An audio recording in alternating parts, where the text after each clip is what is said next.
எழுப்பணும்னா நான் பக்கத்தில் ஒவ்வொரு ஆள் பக்கத்தில் தான் இங்கே போய் நின்று எழுப்போனேன். ஆனால் அப்படியெல்லாம் இல்லை. ஆனால் நான் தெரியாதனமும் இப்போ பேசுறதுக்கு வந்துட்டேன்னு நினைக்கிறேன். நான் இப்போ தான் யோசித்தேன், தூங்குற நேரம் போய் நம்ம கரெக்டாக மாட்டிட்டோம் அப்படின்னு. யாரும் அப்படி தூங்கிடாதீங்க, அந்த அளவுக்கு தூங்குற அளவுக்கு பேச மாட்டேன். அப்படி உங்களுக்கு தூக்கம் வர மாதிரி இருந்தால் நானே போயிடுவேன். என்னங்கய்யா? இல்லை இல்லை இல்லை, நீங்கள் தூங்குற அளவுக்கு நான் பேச மாட்டேன். அப்படி தூக்கம் வர மாதிரி இருந்தால் நானே முடிச்சிடுவேன். கவலைப்படாதீங்க, தைரியமாக உட்காரலாம். சரிங்களா? சரி, போகலாம். எல்லாம் சாப்பிட்டீங்களாங்கய்யா? சரி, ஏன்னா எல்லாம் முடிச்சுட்டு தான் இருக்கிறீங்க. நம்ம நன்றி. என் தாய் தந்தை, என் குருநாதர் திருப்பூர் ஜி.கே. ஐயா மற்ற குருமார்களின் பொற்பாதங்களை வணங்கி இந்த உரையை தொடங்குறேன். சரிங்களா? இப்படி சொன்னதுக்கு ஒருத்தர் கூப்பிட்டு கேட்டார், என்ன ஜி.கேவே சொல்கிறீங்க அப்படின்னு. ஐயோ, எனக்கு யார் இதாக இருக்கிறாங்களோ அவையில்தானே சொல்லுவாங்க இல்லையா? அதே மாதிரி நான் படிச்சிங்களெல்லாம் சொன்னேன்னா அப்புறம் சாயங்காலம் வரைக்கும் சொல்லணும். புரியுதுங்களா? அதுக்கு ஒருத்தர் கேட்குறாரு, இப்படி சொன்னதுக்கு ஒரு மீட்டிங்கில் இப்போ இப்படித்தான் எப்போவுமே மீட்டிங்கில் இதை குருநாதர் விட்டுட்டு எதுவுமே ஜோதிடத்தை தொடமாட்டேன். சொன்னதுக்கு ஒருத்தர் கூப்பிட்டு கேட்குறாரு. சரி, ஏதோ சந்தேகம் தான் கேட்குறாரு, நானும் வேகமாக எடுத்தா எனக்கு அவர் ஒருத்தரை மட்டும் சொல்கிறீங்க அப்படின்னாரு. இது என்ன கொடுமையாக இருக்குது. ஏன்னா நான் படிச்சோன்னா ஒரு 10-30 பேர், நான் சொன்னால் கேட்பீங்களா, நீங்கள் எல்லாம் எழுந்திரிச்சு போயிடுவீங்க. சரி, நீ சொல்லி முடியும், அப்புறம் நாங்கள் இப்போ வரோம் அப்படின்ட்டுருவீங்க. அதனால் அப்படியெல்லாம் இல்லை. அதிகப்படியாக எனக்கு கற்றுக் கொடுத்ததாருன்னா அவர் தான் கற்றுக்கிட்டு இருக்கிற, அவர் முறையத்தை பயன்படுத்துகிறேன். அதுக்காகத்தான் அவரை சொல்கிறேன். மற்ற குருமார்கிட்டையெல்லாம் கற்றுக்கலன்னு சொல்ல, அத்தனை பேர்த்த சொல்லிகிட்டு இருக்க முடியாது. புரியுதுங்களா? ஆனால் அதனால தான் மொத்தமாக சொல்கிறேன். அப்படி வாய்ப்பு கிடைச்சா எல்லாத்தையும் சொல்லணும்னு மனதில் நினச்சிட்டு தான் இருக்கிறேன். சரி, இன்றைக்கி எனக்கு கொடுத்த தலைப்பு எடுத்து என்ன அப்படின்னு பார்த்தீங்கன்னா, எல்லாத்துக்குமே தேவை, எப்படி என்ன வேணாலும் இருந்துட்டு போட்டோம், நம்மளுக்கு வீடு வேணும் கண்டிப்பாக, இல்லைங்களா? யாருக்காவது வீடு தேவையில்லைன்னு சொல்லிடுங்களா? கட்டாயம் வேணாம், அவசியம். எல்லாத்துக்கு உணவு எப்படி முக்கியமோ, உடை எப்படி முக்கியமோ, உறைவிடம் ரொம்ப முக்கியம். சரிங்களா? அது எல்லாத்துக்கும் தேவை. சரிங்களா? சரி, இந்த மாதிரி அமைப்பு இருக்குது அப்படின்னா ஜாதக ரீதியாக எப்படி அமைப்பு இருந்தால் நம்மளுக்கு வீடு கிடைக்கும், எந்த வழியில் கிடைக்கும், இல்லைன்னா எப்படி அமைச்சிக்கலாம் அப்படிங்கிற. ஜாதகம் எப்படி இருந்தாலும் எல்லாத்துக்கும் வீடு வேணும், அப்படி இல்லைனாலும் அதுக்கு வழி வேணுங்கிறத எளிய முறைகளை நான் சொல்கிறேன். இப்போ வீடு அப்படின்னு எடுத்துக்கிட்டீங்க அப்படின்னு பார்த்தா, ஜாதக ரீதியாக பார்த்தோம்னா காரக கிரகங்கள் அப்படின்னு எடுத்துக்கிட்டோம்னா செவ்வாய், சுக்கிரன் 4ஆம் அதிபதி. இந்த 4ஆம் அதிபதிங்கிறது பார்த்தீங்கன்னா லக்ன ரீதியாக தான் சொல்கிறேன், சந்திர ரீதியாக எடுத்துக்கூடாது. சில பேர் அதை எடுத்துக்கிட்டு குழப்புவாங்க, நம்மளையும் குழப்புவாங்க எப்படி அப்படின்னு. அப்புறம் நான் இப்போ சொல்கிற விதிமுறைகள்லாம் பார்த்தீங்கன்னா, ஒரு ஜாதகத்தில் இருக்கும் எனக்கு வீடு ஏன் அமையலைன்னு கேள்வி கேட்பாங்க. புரியுதுங்களா? அது முழுமையாக பார்க்கணும். நான் பொது விதிகளை தான் கேட்பேன். அப்புறம் இந்த விதியே இல்லை, என்கிட்ட வீடு இருக்குதுன்னு சொல்கிற ஆளுகளும் இருக்குது. ரெண்டுமே இருக்குதானே? ரெண்டும் இருக்குது. புரியுதுங்களா? அது என்னங்கிறது வேறுபட்டு பார்க்கும்போது தான் நம்ம தனிப்பட்ட ஜாதகத்தில் பார்த்தா தான் தெரியும். இப்போ எப்படிங்கிறது ஒவ்வொன்றா சொல்கிறேன். யாருக்காவது இடையில புரியல அப்படின்னா கேளுங்க, அப்போவே சொல்லிடுறேன். நான் இடையில எந்த இடத்துல புரியல அப்போ சொல்லுங்கள், நான் கேட்குறேன். இல்லைன்னா இடையில கேப் விட்றேன், அப்போ சொல்கிறேன். இப்போ ஒரு வந்து பார்த்தீங்க அப்படின்னா காரகர் சொல்லிட்டோம். செவ்வாய் அப்படின்னா எந்த லக்கணத்தில் பிறந்திருந்தீங்கனாலும் சரி, செவ்வாய் திக்பலத்தில் இருக்குதுன்னு வைங்க, ஒரு அஸ்தங்கமாக இருக்கக்கூடாது, நீச்சமாக இல்லாமல் 10ஆம் இடத்துல செவ்வாய் இருக்குது, பாவகிரகங்கள் தொடர்பு இல்லைன்னா ஏதோ ஒரு வகையில் வீட்டை அமைத்துக்க முடியும். 12 லக்கணத்தில் எது வேணாலும் இருக்கலாம். பணம் இருக்குது, இப்போ நிலங்கூட இல்லை, எங்கிட்ட கடன் இருந்தாலும் வீடுங்கிற ஒரு யோகா கண்டிப்பாக கொடுத்துரும். சரிங்களா? இது ஒன்று. அதே மாதிரி பார்த்திங்கன்னா சுக்கிரன், சந்திரன் 4ஆம் இடத்துல இருக்குது அப்படின்னா கெடக்கூடாது அப்படிங்கிறது ரொம்ப முக்கியம். புரியுதுங்களா? கெடக்கூடாதுங்கிறது முதல்ல அஸ்தங்கம் ஆகக்கூடாது ஒரு கிரகம். ரெண்டாவது நீச்சம் ஆகக்கூடாது. நீச்சமானாலும் கூட சில நேரத்தில் கிடைக்கும், அஸ்தங்கம் ஆகக்கூடாது. இதான் கெடக்கூடாதுங்கிறது. இது பொது விதிங்க. 4ஆம் அதிபதி அடுத்தது. 4ஆம் அதிபதி இதே ரூல் தான். 4ஆம் அதிபதி பலமாக இருக்கணும். 6, 8, 12 மறையாமல் பாவகிரகங்களோடு சேரக்கூடாது. பாவகிரகங்களோட சேர்ந்தாலும் வீடுகள் அமையும். அது எப்படிங்கிற பின்னாடி சொல்கிறேன். அதே மாதிரி இதெல்லாம் பார்க்குறோம்.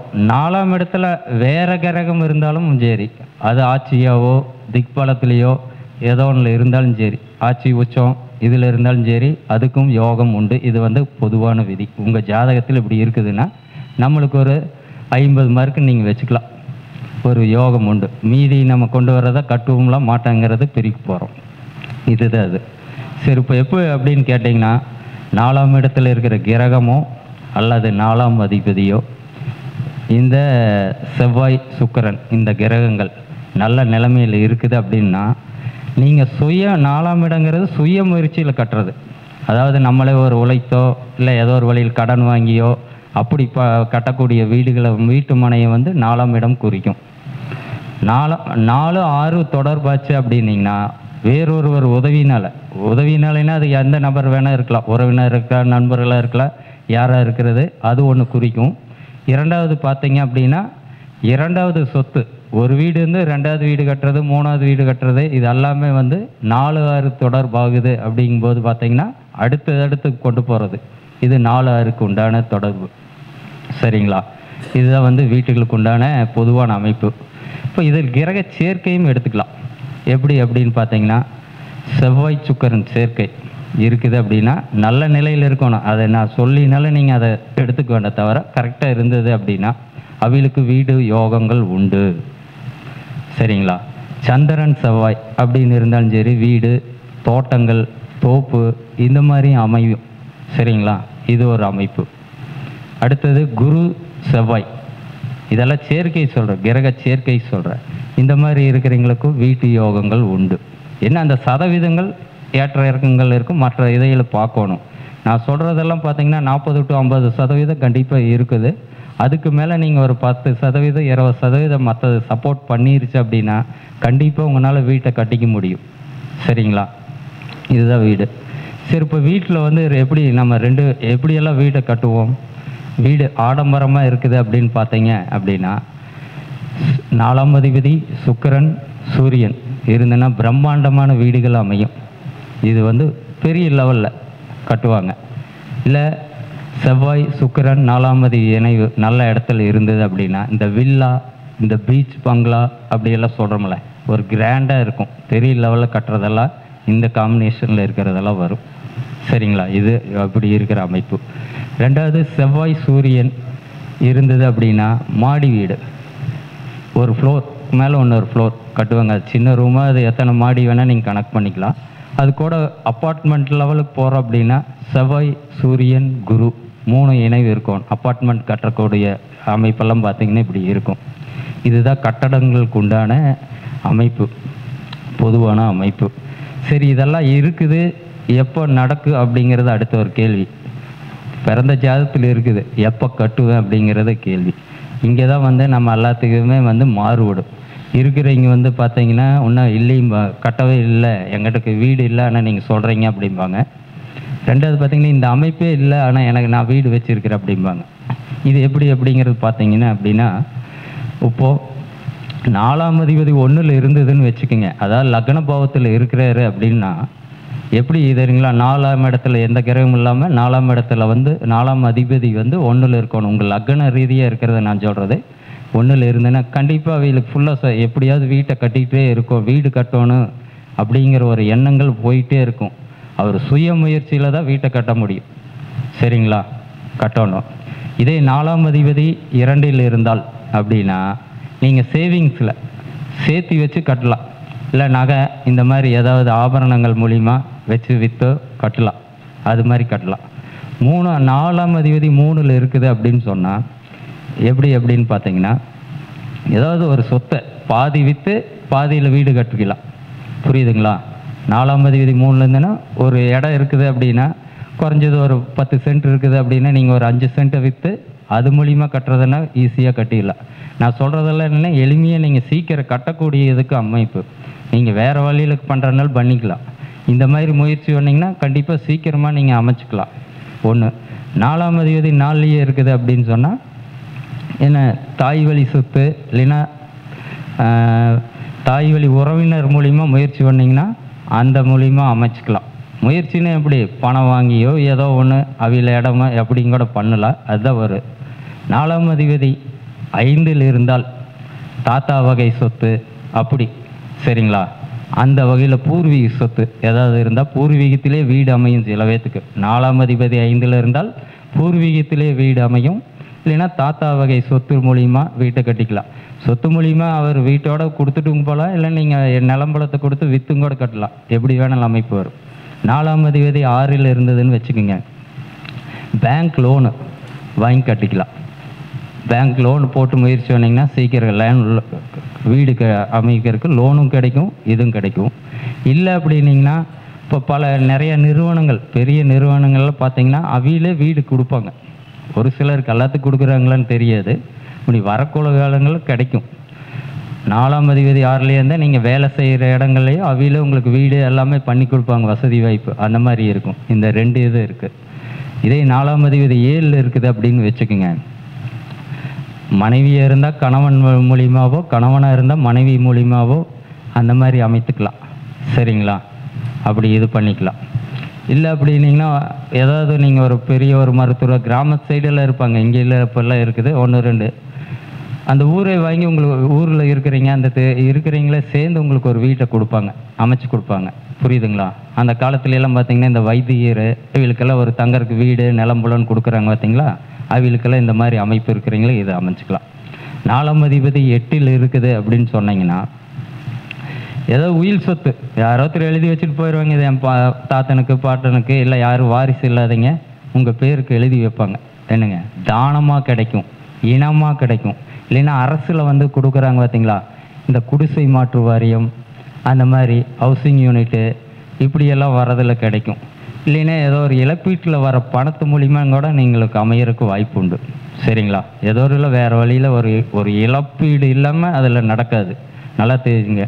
இல்லை அமைஞ்சாலும் ஒரு அவமானத்துக்கு இல்லாமல் போகாது. ஏதோ ஒரு இது இருக்கும், ஆனால் வீடுங்கிறது பண்ணிக்கலாம், நீங்கள் கிடைக்கும். இதே 4ஆம் அதிபதி 9ல் இருக்குது அப்படின்னு சொன்னால் தந்தை வழி சொத்து மூலியமாகவோ அப்பா மூலிமா நம்மளுக்கு கிடைக்கும், அவர் மூலிமா முயற்சி வேணால் பண்ணிக்கலாம். இல்லைன்னா நீங்கள் ஒரு கம்பெனிலேயே இல்லை ஏதோ ஒரு பதவியில் இருக்குங்கன்னா பதவி உயர உங்களுக்கு அந்த வீட்டை அமைச்சு கொடுத்துருவாங்க. குறிப்பிட்டதுக்கு எல்லாத்துக்கும் கிடைக்குமானா 1 2 கிடைக்கும், அப்படி இது பண்ணிக்கலாம். அதே 4ஆம் அதிபதி 10ல் இருக்குது அப்படின்னு சொன்னால் தொழில் மூலிமா நீங்கள் ஒரு இது பண்ணுறேன்னா தொழிலில் வர வருமானத்தை வச்சு கட்டிக்கலாம். அதன் மூலிமா முயற்சி பண்ணிங்கன்னா சீக்கிரம் அமைக்கும். இல்லைன்னா மாமியார் வகையில் கிடைக்கும். கணவனாக இருந்தாலும் சரி, மனைவியாக இருந்தால் மாமியார் வகையில் சொத்தோ இல்லை அவியலோட உதவினாலேயே நம்ம அமைக்க முடியும். இதே 4ஆம் அதிபதி 11ல் இருக்குது அப்படின்னு சொன்னால் மூத்த சகோதரர்கள் அவியலோட இருக்கிறாங்க, எனக்கு மூத்த சகோதரர் இல்லை அப்படின்னு நிறைய பேர் சொல்லுவாங்க. இந்த இப்படி ஒரு உறவை சொன்னோம்னா இல்லாதளவுக்கு நானுங்க தேடுறம்பாங்க. அதுவும் ஒன்று இப்போ சொல்லிடுறேன். மூத்த சகோதரர் இல்லைன்னா நெருங்கின உறவினர்கள், சரி நெருங்கின நண்பர்கள், க்ளோஸ் ஃப்ரெண்டு அப்படிங்கிறோம்ல, புரியுதுங்களா? நண்பர்கள் அதிகமாக இருப்பாங்க. நீங்கள் இப்போ நானும் நீங்கள் பழகினா இன்றைக்கி நண்பர்கள். நெருங்கின நண்பர்கள்ங்கிறது வேறு, அது தனிச்சா புரிஞ்சுக்கணும். அவி மூலிமா முயற்சி பண்ணிங்கனாலும் வரும். சரிங்களா? இது இருக்குது. அதே மாதிரி 4ஆம் அதிபதி 12ல் இருக்குதா அப்படின்னா ஏதோ ஒன்று விற்றுத்தான் நீங்கள் கட்டணும். இல்லை கட்டுற மாதிரி இருந்தாலும் கொஞ்சம் விரயத்தை பண்ணிட்டு கட்டலாம், கட்டினீங்கனாலும் சரி. சரிங்களா? இது மாதிரி இருக்கிறீங்க பண்ணலாம். இல்லை வெளியில் போய் வெளிநாடு வெளியில் சம்பாதிக்கிறீங்களாம் பார்த்தீங்கன்னா இந்த மாதிரி இருக்கிறீங்க தான் அங்கேருந்து சம்பாரித்து நான் வெளிநாடு போய் சம்பாரித்து தான் வீட்டை கட்டினேன் அப்படிம்பாங்க. அவங்களுக்கெல்லாம் பார்த்திங்கன்னா இந்த தொடர்புகள் இருக்கும், ஏதோ ஒரு வகையில் தொடர்புகள் இருக்கும். இதுதான் பொதுவான ஒரு வீடுகளுக்கு உண்டான அமைப்பு. சரி, நீங்கள் சொல்கிற மாதிரியெல்லாம் அமைப்பு இல்லை, என்ன பண்ணுறது, எனக்கு வீடு வேணும் அப்படிங்கிறது இன்னொரு கேள்வி வரும். கண்டிப்பாக வேணும்.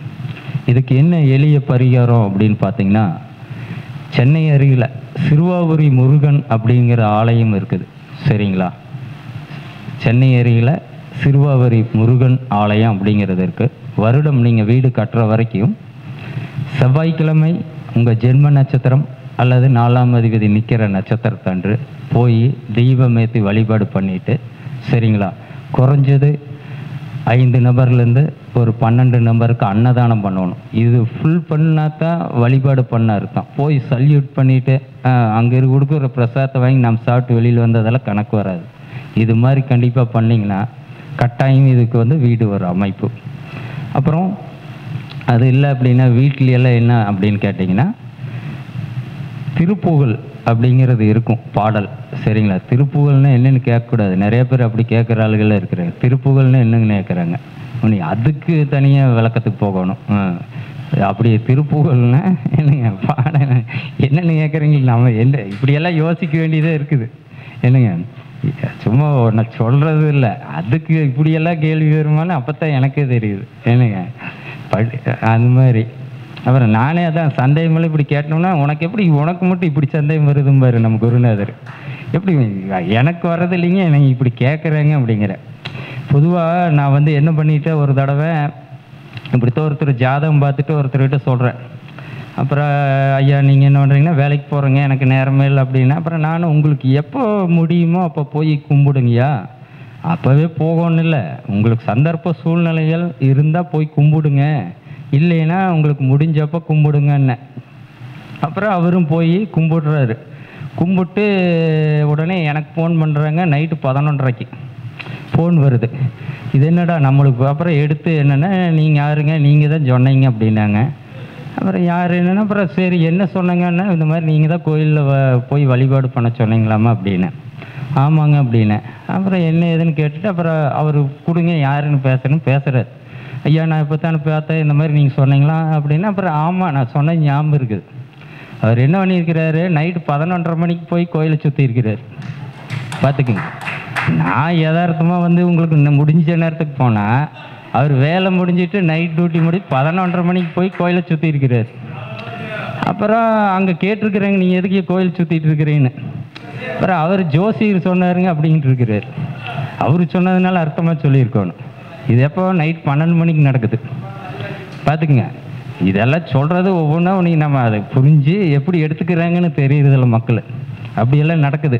அப்புறம் நான் சொன்னேன், முடிஞ்ச நேரம்னா என்ன பகல் நேரத்தில் போய் நான் அப்போத்தான் சொல்கிறது, இந்த டைம்லேருந்து இந்த நேரம் முடிஞ்சால் போன்னு சொல்லணும்னா அப்போத்தான்.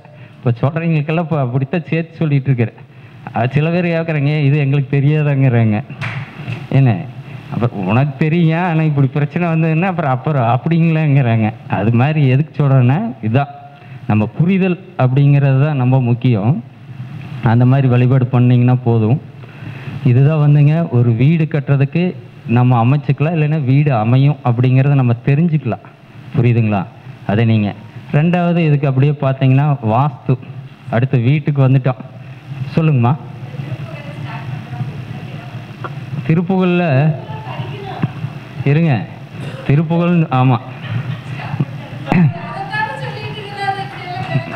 இல்லை கரெக்டு தான்.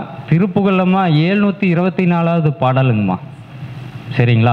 அந்த பாடல் வந்து நம்பர் வந்து 724வது பாடலுங்க. அதை படிங்க. படிக்கிறேன்னா சும்மா கடகடன்னு படிக்கக்கூடாது. புரியுது? இந்த குமுதம் கல்கண்டு படிச்சுட்டு போகிற மாதிரி படிச்சுட்டு போகக்கூடாது. அது படிக்கலாம். எனக்கு படிக்க தெரியாது, அந்த அளவுக்கு முடியலைன்னா யூடியூப்ல எல்லாம் பார்த்தீங்கன்னா அந்த பாடல்கள் இருக்கும். போட்டு காதில் கேட்டுட்ருக்கலாம், வீட்டில் கேட்டுகிட்டே இருக்கலாம். சரிங்களா? இதுங்க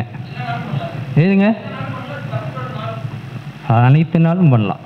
சரிங்களா? என்ன பண்ணலான்னு கேட்குறீங்க? பாட்டு படிக்கிறதானுங்க. எல்லா நாளும் பண்ணுங்க. சரிங்களா? அதாவது நல்லது பண்ணுறதுக்கு தான் நல்லா எப்போ பண்ணுறதுன்னு கேட்குறாங்க. கெட்டதெல்லாம் பள்ளி போட்டு தான் வந்து கேட்குறாங்க. இது புரியுதுங்களா? நல்லது பண்ணுறதுக்கு தான் எப்போ பண்ணுறது, என்ன கிழமை பண்ணுறது, என்ன நட்சத்திரத்துக்கு பண்ணுறது, போய் அன்னதானம் பண்ணாது எப்போ பண்ணுறதுன்னு கேட்குறாங்க. சினிமாவுக்கு போகிறதுக்கு யாரும் கேட்குறது இல்லை, டூர் போகிறது யாரும் கேட்குறது இல்லை. நான் டூர் போகிறேன் அப்படின்னு யாராவது கேட்டிருக்கிறீங்களா? ஐயா நான் டூர் போட்டா, ஊட்டி போட்டா, கொடைக்கானல் போட்டான்னு யாராவது சொல்லுங்கள். அப்படி யாரும் கேட்குறது இல்லை. நல்லது பண்ணுறதுக்கு நேரங்களுமே வேண்டாங்க. உங்களால் இன்னொருத்தருக்கு நல்லது நடக்குதுன்னா அது என்ன கிரக அமைப்பாக இருந்தாலும் உங்களுக்கு நன்மை தான் செய்யும், அவருக்கு நன்மை தான். ஏன்னா இப்போ எதுக்காகத்தான் உங்களை திருப்பி கேட்டேன், எதுக்கு கேட்குறீங்க அப்படின்னு. அப்படியெல்லாம் இல்லைங்க, வீட்டில் கேட்குறதுக்கு. கோயில் வழிபாடு எதுக்கு அப்படி சொல்கிறோம்னா, இப்போ நார்மலாக போனீங்கன்னா எந்த கோயில் நீங்கள் எங்கே போனாலும் எல்லாத்துக்கும் புண்ணியம் உண்டுங்க. இல்லாமல் எல்லாம் இல்லைங்க. என்ன கிழமை, அஷ்டமி, நவமி, ராகுகாலம் எல்லாத்தையும் சேர்த்துக்கிங்க, போனாலும் உங்களுக்கு புண்ணியம் உண்டு. ஆனால் அதை வந்து நம்ம உணர முடியாது. எதுக்கு இந்த 4 நட்சத்திரம் திதி இதெல்லாம் சொல்கிறாங்க காரணம் அப்படின்னா, நீங்கள் அது இல்லாதனால உங்கள் ஜாதகத்துக்கு இல்லாத ஒரு நாளில் போய் வழிபாடு பண்ணிங்கன்னா அதை உணர மாட்டீங்க. புரியுதுங்களா?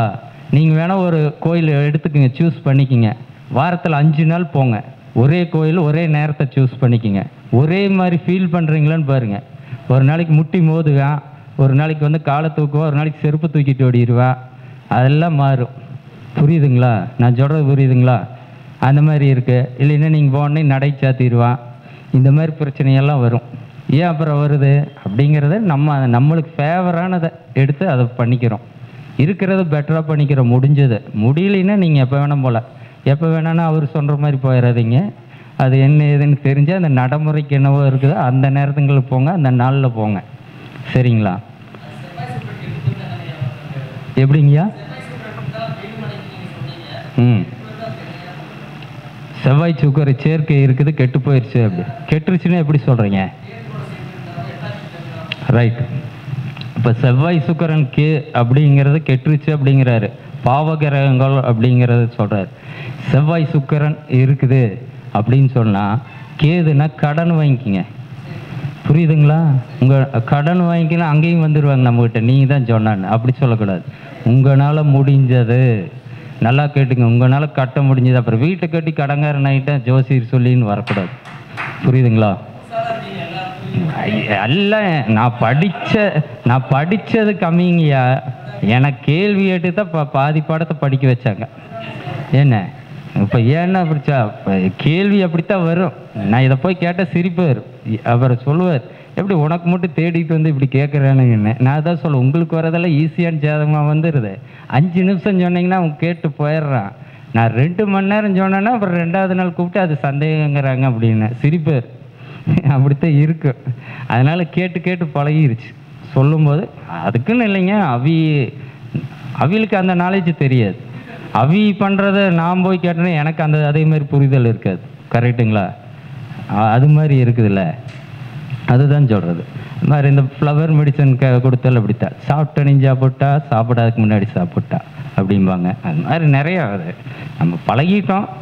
எல்லாத்துக்கும் எல்லாம் தெரியும்னு சொல்ல முடியாதுல்ல. அது மாதிரி தான் நானுமே சிலதெல்லாம் போய் திரும்ப திரும்ப கேட்டதெல்லாம் உண்டு. ஆனால் என்ன, அதை கேட்டுட்டு கரெக்டாக பண்ணணும். அதுக்காகத்தான் சொல்கிறேன். இதுதான் அதுக்கு வழிமுறைங்க. அப்புறம் அது உங்கள் ஜாதகத்தை பார்த்துட்டு அப்புறம் நீங்கள் மற்றதெல்லாம் பண்ணிக்கலாம். அதை மட்டும் பார்க்கக்கூடாது. 4ஆம் இடத்தை பார்க்கணும், 4ஆம் அதிபதியும் பார்த்துட்டு மீதி தீர்வெல்லாம்.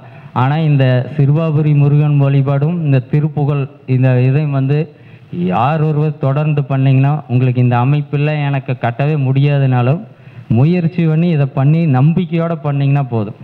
அப்புறம் இதுலேயும் ஒருத்தர் கேட்டார், முருகரை போய் கும்பிட்டு வீடு கட்டி இருப்பீங்களா அப்படின்னாரு. எப்படின்னு பாருங்க சொல்கிறேன். முருகருக்கு அது எப்படிங்க அவங்க போய் இது பண்ணோம்னா கட்டிட முடியுமா அப்படின்னு கேட்டார். நம்பிக்கை. புரியுதுங்களா? கண்டிப்பாக முடியுங்க. சரிங்களா? நம்பிக்கை தான் நம்மளுக்கு வாழ்க்கை. அதாவது நம்பிக்கைக்கு எப்படின்னா, நானெல்லாம் இப்படி இங்கே வருவேனில்ல, ஸ்கூல் டேஜு காலேஜ் டேஜெல்லாம் ஸ்டேஜுக்கிட்ட போக மாட்டேன். 2வது பக்கத்தால் உட்கார மாட்டேங்க, நம்மளை கூப்பிட்டு பேச சொல்லிடுவானுன்ட்டு. ஸ்டேஜுன்னா பயம், மைக்குன்னா பயம். என்னோட முதல் இன்டர்வியூ வந்து மூன் டிவியில் மைக்கவே கீழே ஓட்ட நடுங்கி. புரியுதுங்களா? அந்த பயம் நம்பிக்கை இல்லை. என் மேலே வந்து நம்பிக்கை இல்லை. நம்ம எங்கேயாவது போய் உளறிடுவோம்லோ, சொதப்பிடுவோம்லோ, இல்லை நீங்களாம் சிரிச்சிடுவீங்களோ அப்படிங்கிற தாட்டு தான் இருந்தது. என் மேலே நம்பிக்கை இல்லைன்னு சொல்ல வரேன். அப்புறம் அப்படியே பேசி பழகிருச்சு. நீ இதுக்கு மேலே நம்மளை சொல்ல போகிறாங்கிற அளவுக்கு நம்மளுக்கு இதாகி போச்சு. அதனால் நீங்கள் இப்போ யாருமே இல்லைனாலும் நான் பேசிகிட்டு இருப்பேன் 1 மணி நேரம், கவலையே பட மாட்டேன். என்ன அதுதான் சொல்கிறேன். சரிங்களா? அது சொல்கிறேன் என்னென்னா, நம்மளுக்கு முதல்ல நம்பிக்கை வேணுங்க, கண்டிப்பாக வேணும். சரிங்களா? அது மாதிரி இருக்கும். சரி, எனக்கு இறை வழிபாட்டிலெல்லாம் இல்லை அப்படின்னீங்கன்னா, எனக்கு கடவுள் நம்பிக்கை இல்லைன்னா அது அப்படியே இருக்கிறாங்க. அவையில் நம்ம போய் ஃபோர்ஸ் பண்ண முடியாது. ஏனுங்க, நிறைய தான தர்மங்கள் பண்ணுங்க. ஏதோ சொல்லியிருக்குது. புரியுதுங்களா? என்ன நீங்கள் என்ன நினைக்கிறீங்களோ கொடுத்தீங்கன்னா கிடைக்கும். நிறைய பேர் கொடுத்து அழிஞ்சேன்னு யாருமே கிடையாது. தான தர்மம் அழிஞ்சு நான் சொத்து இழந்துட்டேன், வீடு இழந்துட்டேன், வண்டி இழந்தேன்னு உலகத்தில் ஒருத்தர் வரலாறு சொல்ல முடியாது. அவள் வேறு வழியில் தான் போயிருக்கும். சரிங்களா? நிறைய பேர் சொல்லுவாங்க தனக்கு மிஞ்சினதான் தானம் தர்மம்னு. இருக்கிறதான் அப்படியெல்லாம் இல்லை. தானம் தர்மம் பண்ணிங்கன்னா கண்டிப்பாக உங்களுக்கு எந்த கிரகமாக இருந்தாலும் சரி உங்கள்கிட்ட கை கட்டி நின்று தான் ஆகணும். புரியுதுங்களா? நீங்கள் என்ன பண்ணியிருந்தாலும் சரி, தான தர்மனுக்கு மிஞ்சினது கிரகத்தை எதிர்த்து நிற்கணும் போராடணும்னா தானம் தர்மம் பண்ணிங்கன்னு வைங்க, உங்கள் ஜாதகம் என்ன ஜாதகமாக இருக்கட்டும், எத்தனை ஜோசியர் வேணால் இருக்கட்டும், ஏனுங்க நீங்கள் எந்த கடவுளை கும்பிடுங்க, கும்பிடாமீங்கோட இருந்துக்குங்க, தானம் தர்மம் மட்டும் கரெக்டாக பண்ணிட்டு வாங்க, 9 கிரகம் உங்கள்கிட்ட கை கட்டி நிற்கும். இல்லைன்னா நீங்கள் அதை பண்ணினதுக்கு பதில் சொல்லிட்டு தான் உங்களுக்கு அடுத்த வேலை அதை பண்ணும், நன்மையாக இருந்தாலும் சரி தீவையாக இருந்தது. ஏன்னா இதெல்லாம் நான் அனுபவித்து பார்த்தவன். தானம் தர்மங்களுக்கு அதான் தர்மம் செய் கருமம் குறையும் அப்படின்னு நான் சொல்லலை, ஔவையார் சொல்லியிருக்கிறாங்க. ஔவையாருங்கிற சாதாரண ஆள் கிடையாது, புரியுதுங்களா? தர்மம் செய் கருமம் குறையும், புரியுதுங்களா? அப்படின்னா நீங்கள் நினச்சிக்கோங்க, அந்த ஒரு வார்த்தை எவ்வளோ அழுத்தமாக சொல்லியிருப்பாங்க. அவையெல்லாம் டைம் பாஸ்க்கு நம்மளை மாதிரி பேசிட்டு போகிற ஆள் கிடையாது. ஒன்று சொன்னாங்கன்னா அப்படி ஆணித்தனமாக இருக்கும், மந்திரம் மாதிரி அவையெல்லாம், புரியுதுங்களா? இதுதான் சின்ன சின்ன இது, நம்ம அதெல்லாம் கவனிக்கிறதில்ல. இதை பண்ணினீங்கன்னா நானே நிறைய பார்த்துருக்குறேன். தானம் தர்மம் பண்ணாங்கன்னு வச்சுக்கோங்க, அது எப்போ ஏற்பட்ட இதுலைனாலும் சூழ்நிலை மீண்டுட்டு வந்துடுவாங்க, ஒரு வழினாலும் அவங்களுக்கு கிடைக்கும். எல்லாமே அடைஞ்சாலும் ஜாதகத்தை பார்த்து எப்படி உயிரோடு இருக்கிற, எப்படி வாழ்கிறேன்னு கேட்கிற ஜாதகமெல்லாம் நான் பார்த்துருக்குறேன். எப்படி இப்போ நீ இருக்கிற, எங்கே தலைமுறைவாக்கு இது இருக்கிறியா என்னென்னா, நீ வாழ்ந்துட்டு தான் இருக்கிறாங்கிறான். 2 விஷயம், ஒன்று தானம் தருவோம், ஆசை அளவாக வச்சுக்கிறான், புரியுதுங்களா? ஆசை அளவுனா ஆசை இல்லாமல் வாழ முடியாது. நம்ம தகுதிக்கு நம்மளுக்கு ஒரு வீடு அப்படின்னு முதல்ல ஆசை, அந்த லெவலில் வச்சுக்கணும். நம்ம தகுதிக்கு வச்சுக்கலாம். நீங்கள் உங்களை பார்த்து நானும், என்னை பார்த்து நீங்கள் போனால் தான் வீணாக போயிடுவோம், புரியுதுங்களா? வீடு இல்லைங்கும்போது எப்படிம்பா, வீடு இல்லை, ஒரு வீடு இருந்தால் போதும், ஓட்டு வீடும்போம். சரி, அதுக்கு ரெடியான்னு நம்ம இன்னொரு பெட்ரூம் இருந்தால் பரவாயில்லைம்பா, அதுக்கு அட்டாச் பாத்ரூம் இருந்தால் பரவாயில்லைம்பா. இப்படித்தான் நம்மளை வளர்ந்துட்டு போகும். அங்கே தான் நம்ம மாட்டிக்கிறோம், கொண்டு போய் கீராக சிக்க வச்சுட்டு போயிடும், புரியுதுங்களா? அதை புரிஞ்சு கரெக்டாக கொண்டு போனோம்னா எல்லாத்தையுமே இல்லைங்க. பிரச்சனைக்கு கட்டாயம் கடவுள் தீர்வு சொல்லிக்கிறார், அந்த தீர்வை கண்டுபிடிச்சிட்டு போகிறதா நம்மளுக்கு இதுக்கு எல்லாமே அமைஞ்சிக்கலாம். 12 பாவம் யாருக்கு நல்லா இருக்குது? ஒருத்தருக்கும் இருக்காது. யாரோ ஒருத்தர் சொல்லுங்கள். அப்படியே என்ன சொல்ல வருது தெரியுங்களா? இதை புரிஞ்சுட்டு எளிமையாக நீங்கள் வாழ்க்கை கடந்துக்கலாம். ஜோசியத்தை தூக்கிட்டு, ஜாதகத்தை இதெல்லாம் தூக்கிட்டு எல்லாம் தெரியவே வேண்டாம் யாரும். எல்லாத்துக்கும் ஒரு 3 பாவங்கிறது மைனஸ் இருந்தால் எல்லோரும் சொல்லியிருக்கிறோம், எல்லோரும் சொல்கிறோம். 6, 8, 12னா 3ங்கிறோம். உப்பு அந்த திதி சூனியம் முடக்கு இதெல்லாம் பார்த்தீங்கன்னா அப்புறம் உங்கள் ஜாதகத்தில் எது இல்லாத மாதிரி ஏறும் சொல்கிறோம். நம்மக்கிட்ட என்ன ப்ளஸ்ஸாக இருக்குதோ அதை வச்சு மைனஸை சரி பண்ணிக்கணும், புரியுதுங்களா? அவ்வளோதான். ஒரு ஊருக்கு போகிறோம், ஒரு எக்ஸல் தான் இருக்குன்னா அதை வச்சு கடந்து போகிறதுக்கு பார்க்க வேண்டியதான். இல்லைன்னா அதுக்கு அமௌண்ட் ரேட்டு பஸ்ஸில் ஏறி போகிறதான், இல்லைங்களா? இல்லைன்ட்டு கார் இருந்தால் தான் நம்ம போகணும்னா அப்புறம் அங்கேயே தான் உட்காந்துருக்கணும். நடந்து போங்கன்னு நான் யாரையும் சொல்லலை, அப்படி யோசிக்கணும்னு சொல்கிறேன். கடவுள் நம்மளுக்கு என்ன கொடுத்துருக்கிறாரோ அதை பயன்படுத்தி இல்லாத அடைஞ்சிக்கணும், இருக்கிறத தக்க வச்சுக்கணும். நல்லா பெண்ணு வேணால் அடையிறேன்னு சொல்லி போட்டு இருக்கிறதையும் விட்டு அடிச்சுட்டு போயிருங்க ஆளுங்க. அங்கே தான் மாற்றிக்கிறோம் நம்ம. இதுதான் வந்துங்க வீட்டுக்கு உண்டான அமைப்புகள். இதில் என்ன அப்படின்னிங்கன்னா, சரி வீடு இருக்குது, நான் கட்டிட்டோம் முடிச்சிட்டோம், இப்போல்லாம் நிறைய வாஸ்து தோசை அது இதுங்கிறான், வீட்டு இடிங்கிறான், கதவை தூக்கி போட்ட சீலிங்கில் வெயின்னு சொல்லாத அழுத்தம் பாக்கி எல்லாலையும் நான் பார்த்துட்டேன். கதவை மேலே தான் கதவை வச்சு மேலேருந்து இறங்கணுன்னு தான் சொல்ல, எல்லா பக்கம் சொல்லிட்டேன் கதவை. அதுக்கு மேலே கதவை சொல்கிறேன், ஒரே அதை ஒன்று தான் என் காதலுக்கு ஒன்றும் வரல. கதவு இங்கே இருக்குதுங்கிறான் ஒருத்தன், கதவே இல்லைங்கிறான் ஒருத்தன், 5 கதவுங்கிறான். அது மாதிரி நிறைய இருக்குது. அதை இன்னொரு நாளைக்கு வாஸ்துக்கு என்ன நிவர்த்தி அப்படிங்கிறத சொல்கிறேன். ஏன்னா நீ சொன்னோம்னா இதாக இருக்கும். வாஸ்து குற்றம் இருக்குது அப்படின்னு சொன்னால் இது என் குருநாதர் சொல்லி கொடுத்தது. எதுக்கு நான் இன்னொருத்த சொல்கிறேன்னா, அடுத்தவங்களோட உழைப்பையோ அடுத்தவங்களோட இதையவே என்னை பொறுத்தளவுக்கு திருடக்கூடாது. இல்லைன்னா அவை பேரை சொல்லணும். அவ யாராக வேணா இருக்கட்டும், அவ என்னை பார்க்குறாங்க கேட்குறாங்கன்னு இல்லை. அடுத்த உழைப்பை நான் வேண்டாம். அவி சொன்னாங்க நான் கண்டுபிடிச்சேன். நான் எதுவுமே புதுசாக கண்டெல்லாம் பிடிக்கலைங்க. சொல்கிறத ஃபாலோ பண்ணுவேன், 4 பேர்த்த ஃபாலோ பண்ண சொல்லுவேன். அவியில் நான் ஃபாலோ பண்ணுவேன். பண்ணிங்களா, எப்படி பண்ணீங்க, உங்களுக்கு என்ன ரிசல்ட் வந்தது அப்படிங்கிறது தான் கேட்போம். ஒரு 10-50 பேருக்கு சொல்கிறோம், ஒரு 100 பேர்த்துக்கு சொல்கிறேன்னா ஒரு 60லேருந்து 70 பேர்த்துக்கு சக்ஸஸ் ஆச்சுன்னா அதை எடுத்துக்குவேன். மீதி 30னா விட்டுருவேன். 30 தான் சக்ஸஸ்ஸு, மீதி ஆகலை 70 பேர் அப்படின்னா அதை யாருக்கும் சொல்கிறதும் இல்லை, நம்மளும் அது பெருசாக இல்லை. அதை ஆய்வு பண்ணுறதுக்கெல்லாம் இன்னும் எனக்கு அறிவு பத்தலை. ஏன் அப்படிங்கிறது அதையும் இப்போ பார்க்குறேன். இதுதான் உண்மை. என்ன அப்படின்னிங்கன்னா, திருப்புகலூர் அப்படிங்கிற இடத்துல அக்னீஸ்வர் கோயில் அப்படின்னு இருக்குது, ஒரு சிவன் ஆலயம். பழமை வாய்ந்த சிவன் ஆலயம், எல்லாத்துக்குமே தெரியும். இங்கே அதே தான் ஜென்ம நட்சத்திரம்னா நம்மளுக்கு ஃபேவரான நட்சத்திரம், இல்லைன்னா அடுத்த நட்சத்திரம், அது மாதிரி பார்த்துக்குங்க. பொதுவாக ஜென்ம நட்சத்திரம், பிறந்த கிழமை, இதில் ஏதோ ஒரு நாள் போயிட்டு அங்கே போய் விளக்கேற்றிட்டு, கோயில் வழிபாடுன்னா நல்லா தெரிஞ்சுக்குங்க, தீபம் கம்பல்சரி போடணும். அது சுத்தமான தீபம். அப்படின்னா அங்கே இருக்கிற தீபம் என்ன அப்படிங்கிறது வாங்கக்கூடாது, அதெல்லாமே கெமிக்கல் கலப்படம். அப்புறம் விளம்பரத்தில் இட்லியில் ஊற்றிட்டு போகிற மாதிரி நடிகை சொல்கிற எண்ணெயும் வாங்கக்கூடாது. ஏன்னா நான் பேரை சொல்லக்கூடாது ஒரு பொது வெளியில், இல்லைன்னா சொல்லிடுவேன். அதை நீங்களே கண்டுபிடிச்சிக்குங்க. சுத்தமான எண்ணெய் அப்படிங்கிறது நீங்கள் அதை கண்டுபிடிக்க, அதையும் எனக்கு கேட்கக்கூடாது. அப்படி என்ன எங்கே இருக்குதுன்னு சொல்லணும், அதையினாலும் தொலைவோன்னீங்க. புரியுதுங்களா? என்னங்க அப்படித்தான் போடுவாங்க. ஆமாங்க. இப்போ இன்றைக்கி இருக்குது. இப்போ என்னையவே கேட்பாங்க, இதில் எந்த புக்கு நல்லா இருக்குதும்பாங்க. நான் எதை நல்லா இல்லைன்னு சொல்கிறேன். பொதுவாக நான் வியாபாரிங்க அப்படிங்கிறதுல நான் செலக்ட் பண்ணித்தான் பொதுவாக உங்களுக்கு புரிதலுக்காக சொல்கிறேன். நல்லா இருக்கிறதுன்னு தான் சொல்லுவேன். இது நல்லா இல்லை, அது நல்லா இல்லைன்னு சொல்ல முடியுமா? அது மாதிரி வியாபாரத்துக்கு அதுதான். புரியுதுங்களா? எல்லோரும் அவன் பொருள் நல்லா தான் இருக்குன்னு சொல்லுவேன். நல்லது பொருள்னு எதுக்கு வச்சுருக்கிறேன் அப்படி சொல்ல மாட்டாங்க. நம்ம தான் தேடணும். நம்ம என்ன பண்ணுறோன்னா எதுவும் முயற்சி பண்ணுறதே இல்லை, அப்படியே உட்காந்துக்கிறோம். ஜோசியர் சொல்லிட்டாரா விடு, நம்மளுக்கு இல்லையில் கம்மனை விட்டுரு அப்படின்றது. புரியுதுங்களா? அப்படியெல்லாம் இல்லை. அதான் சொல்லுவார் திருவள்ளுவர். என்ன சொல்லுவாருங்க அப்படின்னா? எப்படிங்க?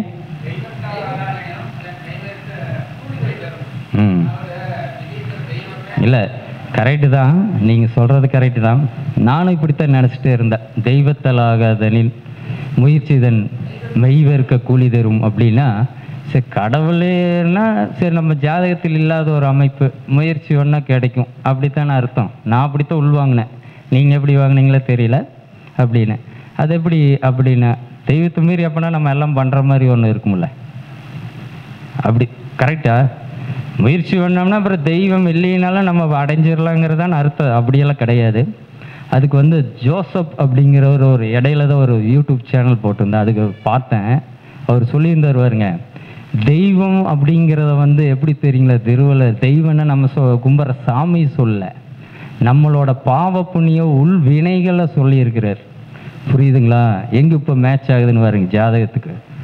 உங்களோட உள்வினை ஆகலினாலும் முயற்சி பண்ணிங்கன்னா மெய் இருக்குன்னா உண்மையான, புரியுதுங்களா? மெய்னா உண்மைன்னு அர்த்தங்க. புரியுதுங்களா? உண்மையாக ஆத்மாத்தமாக அதை நீங்கள் போய் ஒரு வழிபாட்டோ அங்கே தான் அந்த வார்த்தையை உள்வாங்கணும்.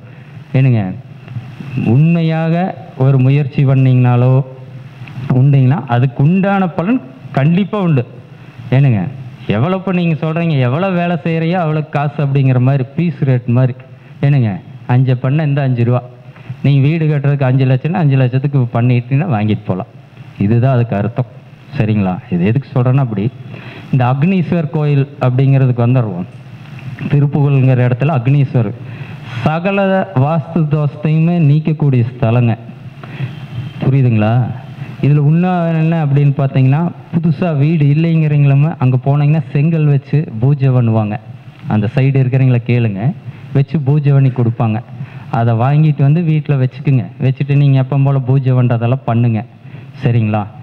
அதாவது அங்கே சிறுவாபுரி போய் வழிபாடு பண்ணுங்க, இல்லைன்னா ஒரு முருகர் வச்சு வழிபாடு பண்ணுங்க. உங்கள் வீட்டில் வச்சு வழிபாடு பண்ணிங்கனாலே போதும். அங்கே செங்கல் வச்சு பூஜை பண்ணி கொடுக்குறங்க இன்னும் நடக்குதுன்னு நினைக்கிறேன். அதை வாங்கிட்டு வச்சுட்டு நம்பிக்கையோடு பண்ணுங்க. புரியுதுங்க? நம்பிக்கை தான் ரொம்ப முக்கியம். சரிங்களா? சும்மா சொல்லிட்டேன் அப்படிங்கிறக்கால இல்லை, நம்பிக்கையோட வழிபாடு பண்ணிங்கன்னா வீட்டு அமைச்சிக்கலாம், உங்களுக்கு இருக்கிற வாஸ்து குற்றங்களை நீக்கிக்கலாம். சரிங்களா?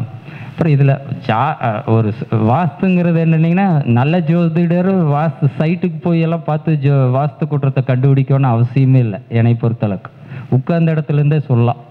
சரிங்களா? நல்ல ஜோதிடர் அப்படிங்கிறவன் போய் வாஸ்து சைட்டில்னு இல்லை, இங்கிருந்தே அவங்க வீடு தோசை இருக்கும் இல்லை அப்படிங்கிறது இருக்குது. 100% வாஸ்து குற்றம் இல்லாமல் யாரும் வீடே கட்ட முடியாது. இன்க்ளூடு வாஸ்து நிபுணர் முழுக்கப்பட்டு நானும் என்னையும் சேர்த்துக்கலாம். இது 100% வாஸ்து குற்றமே இல்லாமல் நம்ம வீட்டையெல்லாம் கட்டிட முடியாது. நான் கட்டினேன்னு நீங்கள் பார்த்தீங்கன்னா ஒரு குறை சொல்லுவாங்க, அடுத்தது அவர் வந்தார் அவர் குறை சொல்லுவார், மொத்தத்துக்கு குறையிலையாக தான் எங்களுக்கு தெரியும்.